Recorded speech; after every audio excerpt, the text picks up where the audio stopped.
And finally, I have a couple others that I could talk about with workers' comp, but I want to talk about diversity training. There's a very interesting article by Peter Bregman in the Harvard Business Review called Diversity Training Doesn't Work. And the moment I saw it, I thought, wow, I've got to read this one, because this is not really what we're all being taught. He says here, diversity training, well, first of all, let me explain that a colleague came to him and said that she needed diversity training again because they were going through yet another lawsuit on harassment. And she said, well, we're going to need diversity training again. And he said, obviously, diversity training isn't working. He says, diversity training doesn't extinguish prejudice, it promotes it. He says, at first glance, the first training, the one that outlined what people could and couldn't say, didn't seem to hurt. But on further inspection, it turns out it did.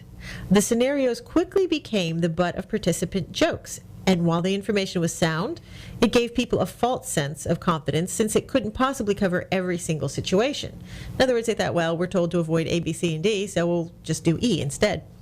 So the second training, the one that categorized people, was worse. Just like the first training, it was ridiculed, ironically, in ways that clearly violated the recommendations from the first training. And rather than changing attitudes of prejudice and bias, it solidified them.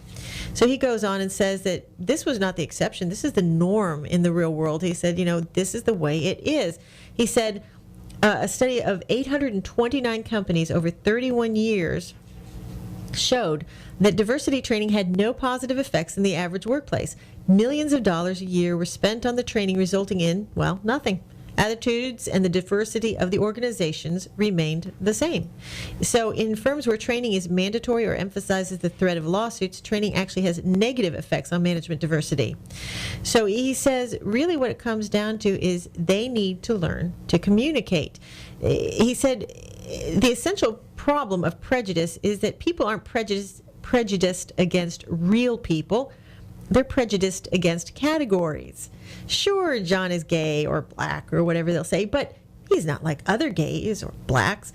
The problem isn't with John, but with gay people or black people or white people in general. So categories are dehumanizing. They simplify the complexity of a human being. So focusing people on the categories and talking about why you should accept that category is actually dehumanizing. And what you need to do is teach them to see people as people. Stop training people to be more accepting of diversity. It's too conceptual and it doesn't work. Instead, train them to do their work with a diverse set of individuals, not categories of people, but people. Teach them how to have difficult conversations with a range of individuals.